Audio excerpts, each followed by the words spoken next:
It is warm out there. A lot of people taking advantage of staying cool. You got an awesome picture in the back. That's right. People are getting creative, and this is, I think, probably one of the most creative I've seen. This was sent in by Sale Ward, and out of Vancouver. Check this slide out. This is really cool. This is nothing compared to the wet banana I used to have when I was a kid. That was back in the 80s. So if anybody's watching now remembers the wet banana, send me a tweet or let me know on Facebook, because that was one of my the funnest things to do. But this is really fun. I mean, huge hill here, sliding down into a puddle of water. Great way to do it. And you do need to stay cool because, of course, we're hot outside. Now, not in the hundreds, okay, because a lot of people have been tweeting me and be like, Riley, why aren't we around 100 degrees today? We saw a little bit of cloud cover this morning, and that kept our temperatures a little bit cooler throughout the early afternoon. Right now, still 91 degrees, and that's been our high for the day with a northwest wind at 7 miles per hour. So if we go back to the late morning into the afternoon, you can see some of these debris clouds from the south. We had a little bit of shower activity earlier this morning. Those spread to the north. Now, notice the black, okay? So what we're seeing here is more sunshine,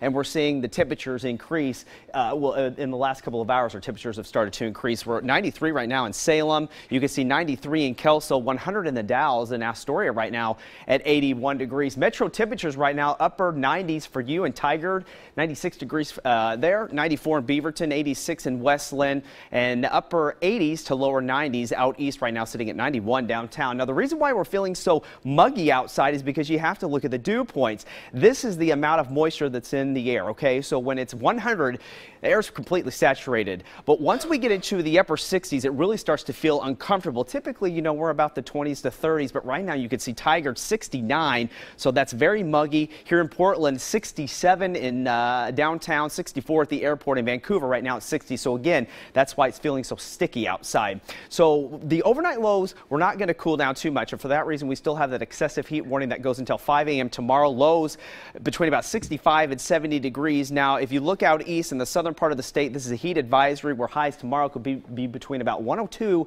and 111, and not much relief again with the overnight lows between about 65 and 75 degrees. So here is the shower activity that we saw earlier today. Not much of that really reaching the ground. We had dry air at the lower levels of the atmosphere early this morning. A couple storms around Pendleton.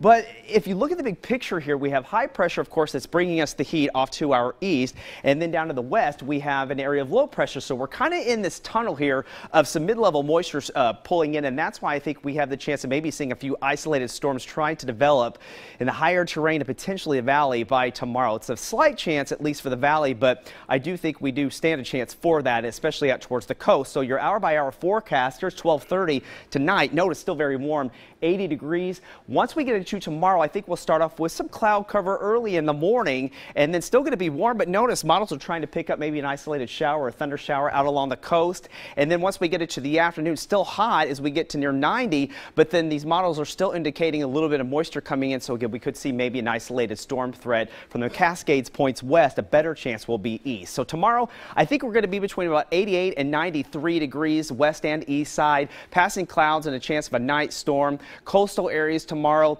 again, that slight chance of a storm, especially in the afternoon hours, right around 79 for you in Astoria, 89 in Corvallis. Again, I think this model is indicating a little bit more cloud cover, probably lower 90s for you, as well as Salem, right around 90 in Kelso. Still going to watch that chance for storms out in the eastern part of the state. And again, that fire threat is still elevated through the gorge and also the Cascades, 85 degrees. So as we look at the extended forecast, we're not really going to get that much relief. I mean, a couple of days here, right around 90. But if you notice, once we get into next week and the 4th of July, I think we're going to be between about 97 and 100 degrees once again.